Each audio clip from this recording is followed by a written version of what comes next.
everyone. Welcome to ReachIvy's webinar series, Know Your Top Colleges. We've launched this special speaker series to help students get a deeper insight into top colleges globally and decipher the application process. Our speaker today comes from one of the oldest graduate school of international affairs in the United States. But before we get started, a little bit about ReachIvy. ReachIvy is a premium education and careers advisory.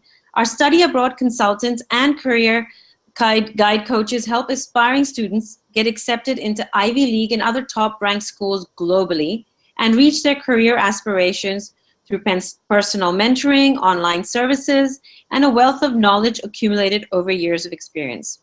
We have successful admits at MIT, Columbia, Harvard, London School of Economics, Oxford, Fletcher, NUS, Rothman, amongst others. Our global team of overseas education consultants have acquired their degrees from premier institutes. We are passionate about sharing our experiences with students worldwide. We know the intricacies of the rigorous admissions procedure and the extreme attention to detail required by a top-ranked university. Thus, we help our students prepare through the complex process of studying abroad. A little bit about myself. I'm Grishma Nanavati. I'm the lead counselor at ReachIvy.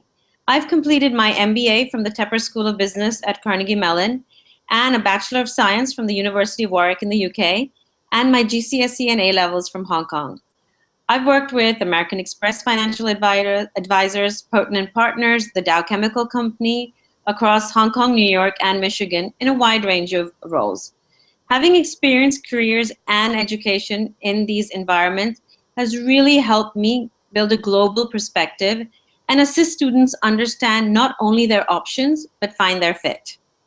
We have a very special guest with us today, and I'm very excited to introduce Kristen, who is Senior Associate Director for the Master of International Business program at the Fletcher School, Tufts University. Welcome, Kristen. Thank you so much, Grishma. I'm so happy to be here. I just want to give a little bit of an introduction to you before we get cracking with all the questions I have. Kristen manages all aspects of the student experience in the Fletcher School's Master of International Business program. Her work includes admissions, student counseling, and program evaluation. Prior to joining Fletcher, Kristen was a research project manager at the Center for Corporate Citizenship at Boston College, where she researched the integration of corporate citizenship into organizational structures under a Ford Foundation grant. Kristen authored several center publications, including the 10 Half-Truths of Integrating Corporate Citizenship and Integration, Critical Link for Corporate Citizenship. Before working at Boston College, Kristen was a change management consultant at Accenture. She holds a BA from Brown University and an MA from the University of Chicago. She's lived and worked throughout the United States, as well as Spain and Argentina, and is fluent in Spanish. So like I said, it's great to have you speaking with us today. We're very excited to learn more about Fletcher and the programs. Thank you for joining us. So shall I get started with my very first question, Kristen? Please do, yes. Can you tell us a little bit more about your different programs, like the Master of Arts in Law and Diplomacy, the Master of International Business, and you also have the Master in Law in International Law. And then there are also joint degree options. Could you maybe speak a little bit about the options you have available? Sure. I think you've just revealed the first interesting and complex thing about Fletcher, which is that there are so many different paths. We are not a school where we have one main MBA program and that's what most of our students do, but rather as a graduate school of international affairs, people take many interdisciplinary paths, whether it be going down the business road, but complementing that with anything from financial risk to political risk to legal issues. So it's really a pretty complex place. But sure, to talk a little bit about our different degree programs. So we're a graduate school of international affairs. Our biggest degree program here is the Master of Arts in Law and Diplomacy, which is a pretty funny name for a Master of International Affairs degree. Just a side note on that, we were founded in 1933, and back then there was no standard name for a Master of International Affairs. So we came up with the name Law and Diplomacy. You'll see everything from our peer schools from that to Master of Science in Foreign Service to Master of International Relations to Masters of Public Policy with an international focus. So just a tip for your clients, that this is really something for them to kind of be aware of, that in the international affairs world, there's not a standard degree name, and you really have to delve in deeper into what which degree offers. So for us, that's our Master of Arts in Law and Diplomacy, which is a 2-year, very flexible international affairs degree where people are studying policy, law, culture, social issues, human rights, environmental change, environmental policy, poverty issues, kind of the standard international affairs topics, but in a very flexible program format. The next degree I'll mention is our Master of International Business, also a 2-year full-time degree. And this is really an interdisciplinary business degree, much like doing a joint degree between an international affairs degree and an MBA. So there's a core curriculum that includes finance and strategy and accounting, but you're also taking classes in international law, international policy, and economics to complement that. The idea with the MIB is we're trying to help students understand not only how businesses operate in a context, but the things that influence that context as well. We call it contextual intelligence. The third one I'll mention is the LLM. The LLM is a 1-year international law degree for students that already have a law degree in their home country. So it could be an LLB in the case of, I would imagine, most Indian students. And it is a 1-year degree focusing mostly on public international law, international criminal law, or international business law. Finally, I'll just mention the joint degree options because at Fletcher, we really like to make it the sky's the limit. But all of our degrees do have joint degree options. The MIB, you can do them with, most students would do it with a law degree. With a MALD degree, you can do the MALD with a law degree or a business degree, journalism, medicine, veterinary school, engineering, economics, you name it, you can do a joint degree. We're very flexible. So for people interested in joint degrees, generally what we will do is you apply to each school separately, and then we work with you to combine the programs together. I think probably the better question for that, though, is a joint degree really for you? Because it's a lot of extra time. Sure, definitely. So as you said, that's one of the questions I guess students have to ask, that, what's the right program for me? Does the joint degree make sense? Does, going for a single master's make sense? But, given the number of options available, I mean, at least for the MAL, the LLM, and the international business, who should be ideally applying to these programs? Sure. So I'll start with the LLM because it's probably the most straightforward option. I mean, the LLM is really for people who have an intense desire to internationalize their law careers. We have one of the largest international law faculties in the United States. Our LLM students, and actually all of our students, can take classes additionally at all of the Tufts graduate schools and the Harvard graduate schools. So you can complement Fletcher classes with Harvard Law School classes for the LLM. But it's really about bringing that law degree into the international realm, particularly our public international law experience, looking at issues of human rights law and the like, is really something we specialize in here that very, very few places do. For the MIB degree, it's a similarly niche audience in a way, but a little bit more broadened by the business field. So in the MIB degree, we're looking for people who really just aren't quite satisfied with what an MBA offers.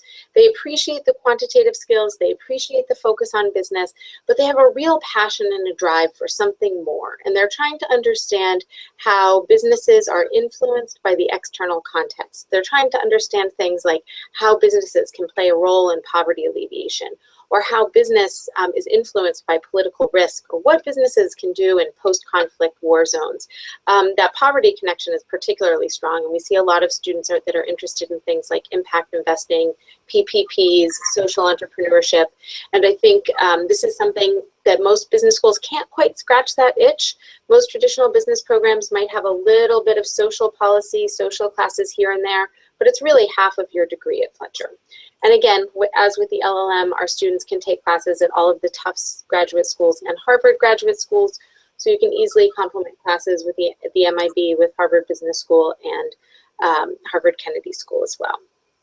Finally, with the MALD degree, it's really a traditional graduate degree in international affairs, but again, I'll mention that it's very interdisciplinary. So we're great for students that have an interest in intersect at two different topics. For example, you might have a student that's interested in the impact of climate change on a particularly poor regional economy. So they would want to combine our fields of study in climate policy with development economics. Or you might have somebody that's interested in the impact of security issues on a local economy or a national economy. They would want to combine security studies with development economics. So Fletcher as a whole is really for people that we like to think of that are at the intersection. They're people that see themselves as individual thinkers that really don't fit quite into one bucket and are really interested in tackling the world's biggest problems from an interdisciplinary approach. Okay, great. So that, I guess, really actually just stems into my next question. That what are you looking for in your incoming class? As a student, they may feel that they need this broad-based learning, but what type of background or profile or traits do you look for in your incoming class? Sure. Well, we're an incredibly diverse incoming class. About 40 to 50% of our students come from outside of the United States, and they also hail from all different academic backgrounds. So there's not really a particular academic background we're looking for. We see doctors, we see lawyers, we see engineers, we see business people, we see policy people, but we're really looking for people who have built up some work experience, usually at least 3 years of work experience, and who understand how those skills and that experience can transition to a new job. Because most people that come to Fletcher, let's face it, they're career changers. You're not going to come to graduate school to return to the same job that you were in. But we want to understand that you know how your work experience before can make that bridge to what you want to do in the future. So for example, if you're really interested in impact investing, you might not be coming to us with a particularly strong social bent, but you've been in finance, you understand the finance side, and you really want to do that social overlay. So you might be looking for Fletcher to make up for that. On the other hand, you might be coming at it from the social side, but you need stronger finance skills. So you understand the social impact part, but you don't understand the finance. So that's what you're looking for Fletcher to make up. So we're looking for you to kind of help us understand how we can help fill that equation for you of your career trajectory. What that means in the application process is there are a few main things we're looking for. We're of course looking for academic success. It's a really rigorous academic environment. We're looking for people who are top thinkers that really can get through that. And that's going to come through on your GPA or your undergraduate record, your testing, as well as any academic letters of recommendation that you have. And if you can, we do recommend that people try and have one academic letter of recommendation. We understand that that's not possible in all contexts, but it can give us a little bit more texture to those numbers. So that's the first thing. I will also mention, super important for us, the test scores are not the end-all be-all. Our middle 50% on the GMAT, for example, is 640 to 740. So we take people from a pretty wide swath. We're really looking for people that are demonstrating themselves in many different areas. The next thing that I'll mention is that we are looking for professional experience. As I mentioned before, 3 to 5 years is about average. Our average incoming student is 27 to 28 years old. So we're looking for people that have brought in some work experience that connects to their future goals.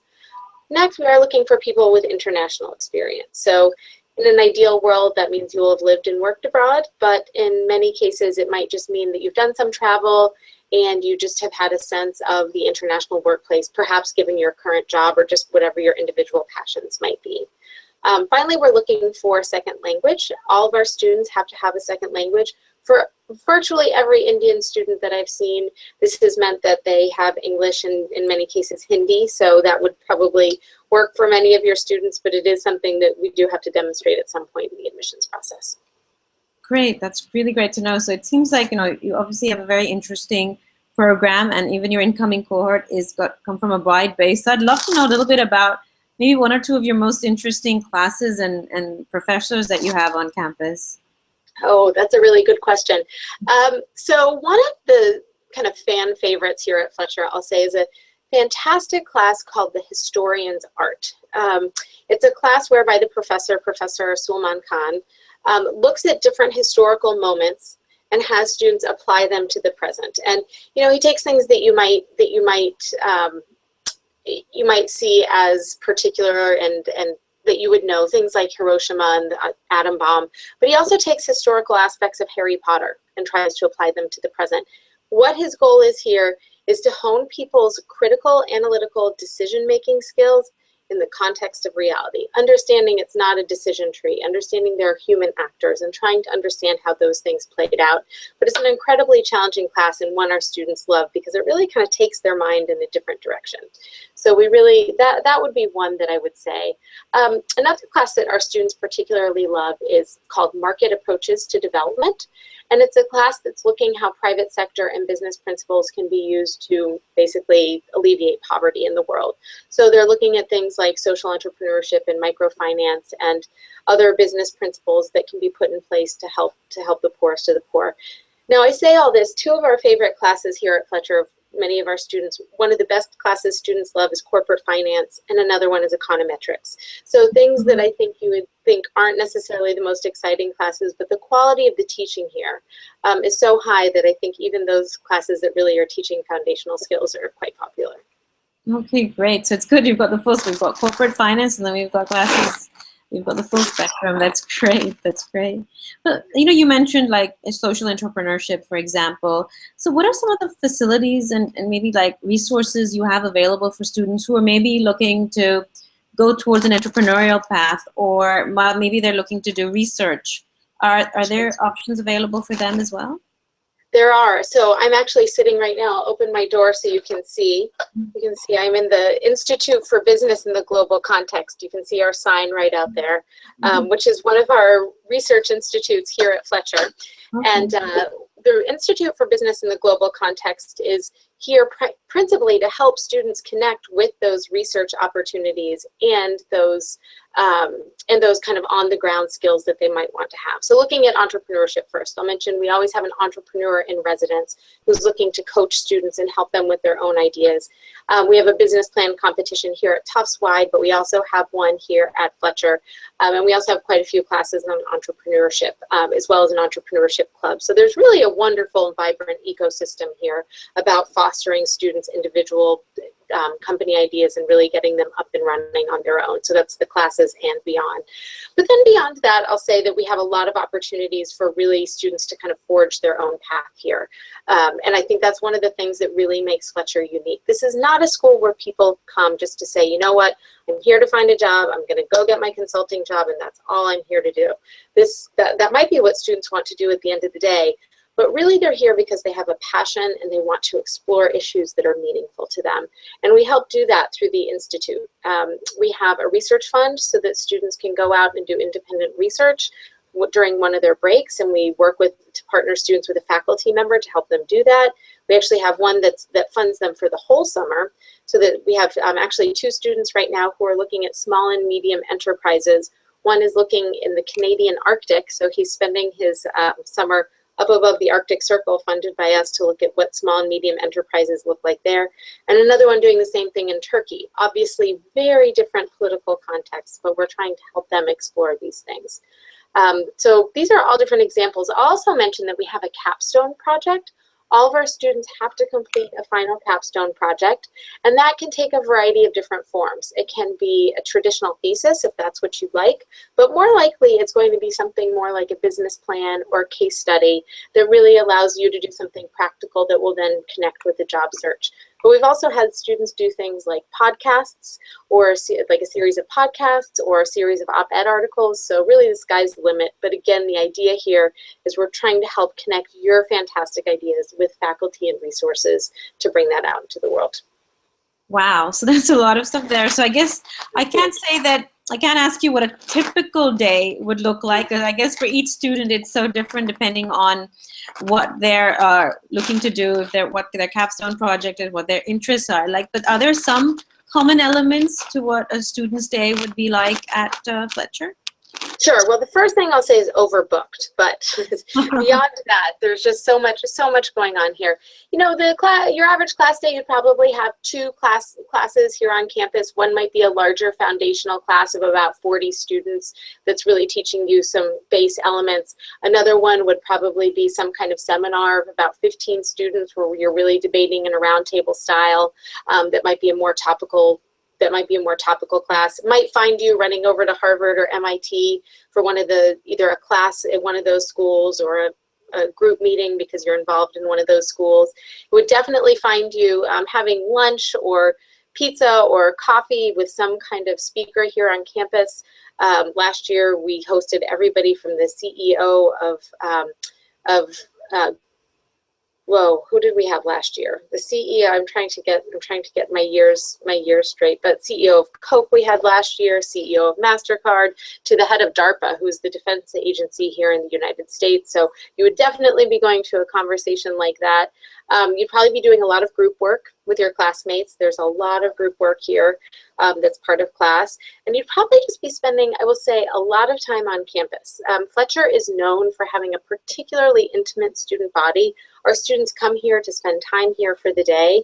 And so that's really important to us that they are really spending time with their classmates here. Oh, great. It's, you know, a question that I get asked a lot as a counselor is regarding financial aid. What type of options do international students who are applying to any of your programs have? I mean, could you tell us maybe a little bit more about the options and what an ideal candidate would be for you? Sure, that's a very good question, and it's something that for us who work in admissions, we wish that students were thinking about at the very beginning of the process, because you should not only be thinking about where you're going to get in, but how you're going to fund your studies. So here at Fletcher, we do offer scholarships to both domestic and international students, and we offer them, and this is quite unique, on the basis of both need and merit. So most schools offer only merit, and we're not only looking at the merit side of the equation, which is really the sum total of your application, but we're looking at your need profile. So are you supporting family? What has your income been? What's the GDP of the country that you're coming from? You know, obviously we understand coming from a place like India to the United States can be quite expensive, but I will be honest in saying that it's also even more expensive to come from a place like Malawi or Bangladesh to a country like the United States. So we're keeping in mind that full spectrum of students. That said, once we're looking at that need and merit profile, we do offer scholarship aid to about 90% of the students that apply, but the amount varies from a couple of $1,000s a year all the way up to full tuition. Full tuition is our largest scholarship. We don't offer living stipends beyond that. And for those that are getting that full tuition scholarship, they're obviously kind of coming in at the highest level of excellence with regards to their academics and their professional experience and their international exposure as well. But we do try and support as many people as we can, as thoroughly as we can. That said, most of our students are also looking at external scholarships. They're taking out loans, and we do offer loans without a U.S. cosigner through Empower, which is an organization here in the United States, and looking into some others as well, which we'll hopefully have online by next year. So we do offer that complement of loans as well. Great, and it's good to know that students have options. At least there are need and merit-based scholarships that students can look forward to or apply to at Fletcher. And then we also have the other side of the coin. I wanted to ask, in terms of career guidance and placement, for students, you know, even those that are looking to return to India, and even for them who are looking for jobs within the United States, what type of support or options do students, international students, receive? Sure. We have a fantastic Office of Career Services, and their involvement with our students starts literally on day one. We have a 10-week professional development program that students go through in their first semester here on campus that's really helping to prime them on everything from cover letter writing to essays, to mock interviews, to career assessment. And we're really trying to help students understand what the particular constraints and opportunities for their background are so we can position them correctly. Obviously, for students that are coming from outside the U.S. to inside the that want to work in the United States, that visa is a big issue, but we've had really good success in students using their OPT, which is the optional practical training visa that they have access to parlay that into full-time jobs. And it's quite common for our students for our international students to do that and stay here in the United States afterwards. But beyond our Career Services Office offers a lot of different opportunities. They do resume collections and resume drops. They do skills building workshops. They host employers on campus for information sessions. And they also do career trips to New York and Washington, D.C., where about most of the school, in fact, goes en masse to these cities and has a variety of different sessions that they'll go to. The most recent one in Washington, D.C., we had over 200 students go, and for about 80 different sessions over the course of 2 days. So obviously they couldn't do all of them, but a lot of opportunity to pick and choose. Wow. Thank you so much for all these insights. I would like to ask that if you had one piece of advice to give students interested in applying to the Fletcher School, what would it be? I would say the first 2 steps, if I might, actually. So 2 pieces of advice. One is to make sure that you understand who you are and what you want, because graduate school is not about a name. It's about being educated on the topic that's most interesting to you. So I think the first step for most students is taking a step back and thinking about what their own particular career goals are, and not just trying to target a name of the school. They won't get what they want if they do that. So I'd say that's step 1. And step 2 is a corollary to that. Make sure that comes through in the application. Don't read the message boards. Don't pretend that that your friend over there knows exactly how he got into Harvard, because he doesn't know how he got into Harvard, even if he did get into Harvard. To really kind of pay attention to making yourself shine through on an application, because if you know where you want to be and you know who you are and what you want to portray, you'll find the right school for you. Absolutely. Thank you so much, because we are also a big advocate of finding your fit. It's important to look at all the elements. And today you've really given us a great insight into not only the programs that you have, the campus, the facilities, what some of your students are doing. And I really want to thank you, Kristen, for taking out the time and sharing with us and our students all these insights. It's definitely opened my eyes to a lot of options, and I'm sure students are very excited to be applying now to Fletcher. So thank you so much, and it was really a pleasure hosting you today. Yeah. Thank you. And to all our students out there, if you have any other questions, please email us at help@reachivy.com or log on to our website at www.reachivy.com. So thank you once again, Kristen. It's been a pleasure, and we look forward to staying in touch. Thank you. My pleasure, Richmond. Thank you so much for having me today. Really appreciate it. And good luck to all of you going through the application process. Thank you. Thanks so much. Okay. Good. Bye-bye. Bye.